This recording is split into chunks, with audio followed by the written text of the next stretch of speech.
that's not going to be enough.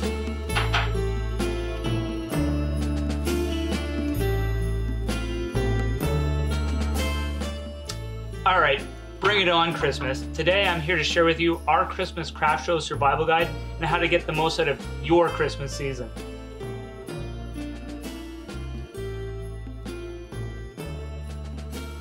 I'm Tanner, and welcome to another video. If this is your first time here and you want to learn more about leather, metal, paper, and other types of arts and crafts, or how to grow your arts and crafts business, start by subscribing and hitting the notification bell so you don't miss a thing. Hey everyone, we're just working on our Christmas inventory for 29 days of Christmas craft shows. What? That's our highest number of craft show dates at Christmas ever in the last 12 years. Our craft show survival guide, though, isn't just for Christmas shows. It's for any time of year and whatever your busy season is. Thou shalt not supersize it, but smaller size it. So what we're talking about for this point is making a smaller version of all your best sellers. Think stocking stuffer size. What can you make that's a simpler, quicker version of your best-selling items and bring it for your craft shows this year? And remember, if it's a cheaper version, it's also something that'll be easier for your customer to make a decision on at the craft show, which means you can help more customers and sell, hopefully, more items. Variety is the spice of life. And merchant shows. Do you have just a couple of types of items that everybody's already seen? Is there a way you can use the same types of materials, the stones, the yarns, whatever it is that you're making, and make something else with it? For example, if you're making prints and posters, can you also put the same images on mugs, hand towels, t-shirts? Pro tip. Make sure that the new types of items that you want to bring are not too different from what you've already said you're going to bring. In some cases, it's wide open, it's not a juried show, and it's not such a big deal. But in the case of a juried art show or something like that, they may have a stipulation that you can't just bring whatever you want, even though it has your original artwork on it. The type of item might be restricted. And so in this case, you might want to check with them. You still have time to do that. Or you may want to have a look and see if that clause is a little bit more wide open, such as like, as long as you've made it, you can bring it. We've definitely done larger shows where that was the case. And it was no big deal. We would bring our latest idea, even if we just came up with it, you know, in the month before the show, and we didn't tell them at all, and they were all surprised to see it. It was no big deal. But make sure you do check, as that can be a problem in some cases.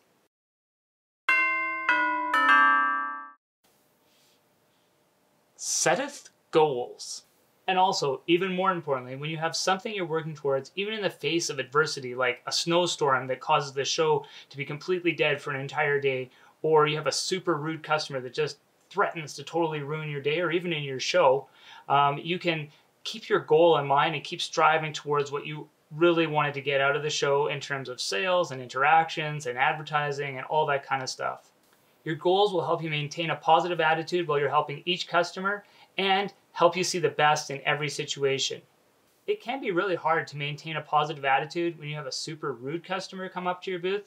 For example, 8 years ago, Amy and I had a customer come to the booth one day, and she was just bragging away about how great her son was and what he was going to do with his life and how he's just this wonderful person. She bought him an expensive gift from the booth, went away happy. We were happy, everything was good. The next day she comes in at the busiest point of the show, and in a loud voice she demands, "I want to return this. My son was very rude to me last night and he doesn't deserve anything for Christmas, so I want a refund right now." And it literally scared off absolutely everyone that was at the booth, including people that were just about to buy something. Like, we had it wrapped up and they just left. So obviously we weren't very happy about that. It was embarrassing, and she was very, very rude, but we stayed calm and we just went, okay, you know what? In this situation, although we don't typically do this, we will give you a refund. There was nothing wrong with the product. It was just her personal situation or feelings at that time that had kind of dictated the refund. And we just wanted to move her along as quick as possible. And so we gave her the refund, and off she went with her Christmas sweater and Christmas earrings and all that. And she basically looked like an angry elf when she took off, but we were happy that the situation was resolved. Although we were both upset by it, we chose to just overlook it for the moment at the show so that it wouldn't affect our attitudes when helping other customers, because we wanted to keep our goal for the show in sight and in mind, and we didn't want to have a bad attitude or a negative presence at the booth that would taint our interactions with other customers, because in a lot of cases, the customer that's coming up to the booth might not know you. It could be their first and only interaction with you ever, and you want to make sure that's as positive as possible. Even if you can't help them with anything in particular, you still want them to have a good feeling when they leave the booth. Even though we were unhappy and embarrassed, we decided to momentarily let it go at the booth so that we could focus on customers whose children were not receiving lumps of coal for Christmas.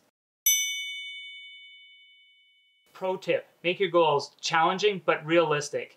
If you're saving for something, let's just say a family vacation, for example, and you have a certain dollar amount you need, you want to aim a little higher than the exact amount that you want, say 10 to 15% or maybe 20% even, higher than what you actually want for your family vacation. Someone wise once told me that if you aim for great, you'll probably get good. If you aim for good, you're probably going to be disappointed by your results. Maketh a product schedule. In an ideal world, you'd have all your products already made for the Christmas season by October 31st, but often this doesn't happen. In fact, in most cases, it probably doesn't happen. Things happen, life happens. You may have new opportunities, you may have suppliers going out of business, or something comes up and takes up all your time and materials to do some new big project. And although that might be good for you, in the end, you may run into a production issue. So what you need to do is create a production schedule. And with this production schedule, you can see how you're progressing and where you're falling short, or if you really need to pour the coal on, 'tis the season. And in that case, you can monitor your progress and make sure that you're on track or as close as possible to what you wanted to bring for each of your upcoming shows. If you need to know how much inventory to bring, check out the video listed above. Christmas isn't just today, 'tis a frame of mind. Even if you don't like the Christmas season or craft shows, try to find something you do enjoy about it. For example, pretty much every genre of music has their own version of Christmas music, so try to find something that's in your palette that you enjoy that can help you get into the Christmas spirit. Or revisit favorite TV shows or movies, or just enjoy the decorations that are up at the show, or maybe in the downtown area near the show. Remember, you're at the craft show for your customers, and most of them are going there because they love Christmas, and they're expecting you to love Christmas too. So the more you can be in the Christmas spirit at the booth, the better. Another way to kind of get into the Christmas spirit while you're at your booth is ask your customers what they're finding at the show that they're enjoying, if they found any special gifts, or something that they're very excited about. You will find that 99% of the people that stop by will be more than happy to share with you the items that they found or people they were excited to find at the show. Bring others with thee. So what we mean by that is to bring other people with you if you can get them. And so Q4 can be pretty exhausting for most of us creatives. It's usually a healthy split between doing craft shows and sending out items online at this point. And so it can be invaluable to have someone helping you either in your shop or at your shows, or both if you can swing it. So you got to think of your whole network here, your friends, your family, other vendors, people that help other vendors, anyone that you know that might be able to give you a hand, including temp agencies. If you get in a bind, if there's a family emergency or something else, often temp agencies can be a good route if you just need coverage for a day or two of the show or certain hours of the show. We had to do this one time when we couldn't make it to the beginning of the show for 2 days. And so we got a temp agency to source someone that had worked at a gallery before. In our case, that worked out really well, but it could be just as well be like a jewelry store or a pottery store or whatever the case is, whatever you're selling, something that kind of meets your needs. These people are often available. Pro tip. During this busy season, getting your local courier service or postal service to pick up from you is actually a really good option. In our area, it's only $3.75 per pickup, and they'll take as many boxes as you have. So this can really save a lot of time, and for the nominal amount, it's totally worth it. Becometh more efficient. So when you're trying to become more efficient, what you really want to do is finish multiples at the same time. So if you're doing 5 of the same type of item in the same color, you want to do those all at the same time, step by step. And so finish all 5 on step 1 and then move them all to step 2 and so forth. And this helps you in terms of not wasting some of your materials. Like if Amy and I are dyeing 5 items black, we'll do all of that at the same time before moving on to the next color. So now we're switching back between red and blue and black, and then back to black, and then back to blue, and so forth. And it also helps with preventing cross-contamination, as you might say. What that really means is that prevents me from splashing black on my red projects. Pre-plan thy merchant stall. You need to pre-plan your booth for a lot of these big shows, for any show really, but especially the big ones. So you want to make sure it's as smooth as possible moving in and out. And I'll explain why that matters in a moment here. But to start with, you want to bring the least amount of decorations, fixtures, and equipment necessary to still make a nice presentation and a good impact. So you don't want to have a whole bunch of extra things that you end up just sticking under the table or in the back room or back in the car anyhow. That stuff will just get in your way whether you're moving in or moving out or in between. Also, you'll want to consider having labeled boxes, whether it's for your decor or your fixtures or your merchandise. This will help you move everything in and out safely and in an organized manner, which will just make you more efficient overall. After any show, you're usually pretty tired, maybe even exhausted, and you have to do all the teardown, and then you have to travel anywhere from 2 to 10 hours often to get home, and you might be preparing for your next show, which could be in just a couple days, or the next morning. I've done this many times. You had to go to a day job and get up at like 9 or 10 in the morning, even if you got back at 4 or 5 a.m. So you want to make sure that you're as efficient as possible when you're moving out and following the directions carefully, because each show is a little different and a lot of the big ones can be pretty confusing. So our pro tip on this one is if you're using like the nested Rubbermaid boxes or the IKEA ones that we've talked about in previous videos, just consider bringing an extra one, even just packing it onto a bottom of one of your other boxes on the way there. And this is really valuable when you're in a hectic pack out. You can actually put in anything that you've missed packing, such as extra merchandise or fixtures, anything you might have bought during the show, or any personal items like your jacket or your shoes. And that way there's not all these loose items that are kind of kicking around, getting in the way, or causing you to have to repack the box that you just finished packing. A positive attitude shall leadeth to positive outcomes. Lots of craft show attendees have a difficult time dealing with the hectic and chaotic craft show environment. So they're getting pushed and shoved from every angle. They're dealing with all kinds of issues that they might have had, you know, with parking or just life in general when they get there. And it's just amplified by this experience. It's not necessarily what they're looking forward to in terms of the craft show. They're really looking forward to meeting you and getting some great handmade items from you and all the other vendors. But when they get to your booth, sometimes they are a little bit grumpy or sometimes even just straight up rude.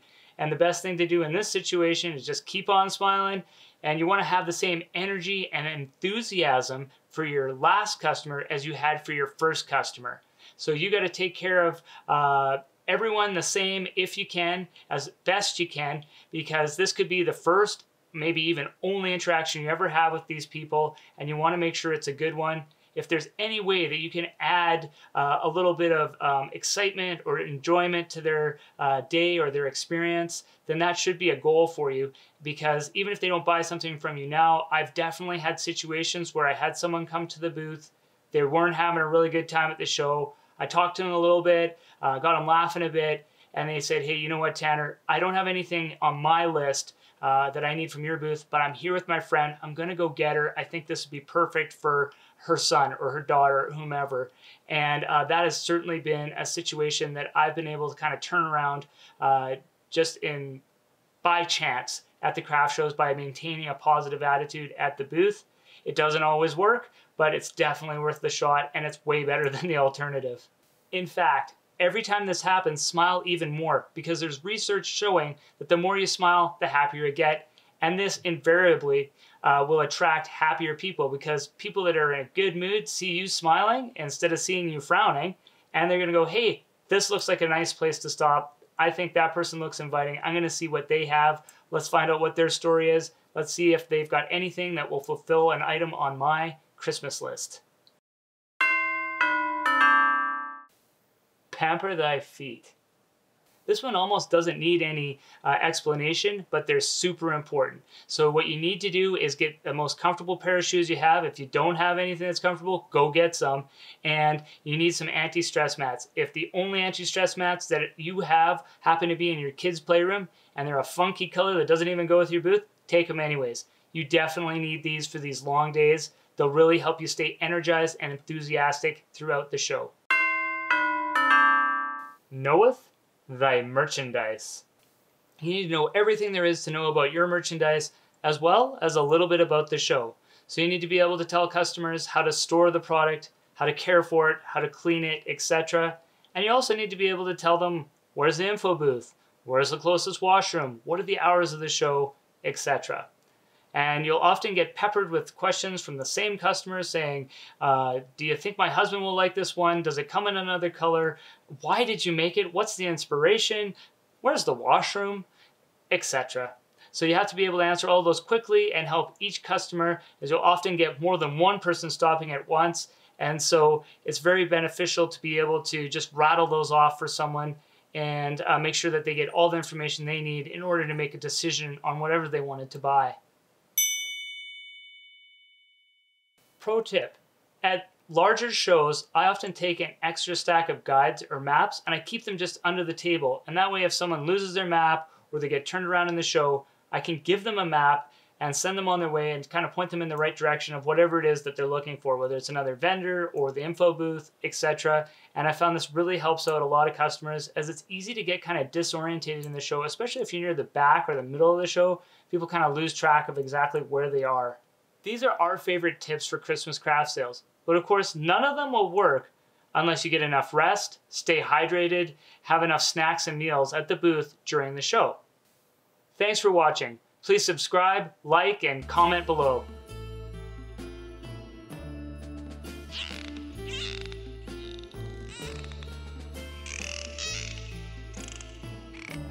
I've been on top of this tree for some time. Of course, you don't get to be on top of the tree if you're some kind of spring chicken. Please subscribe.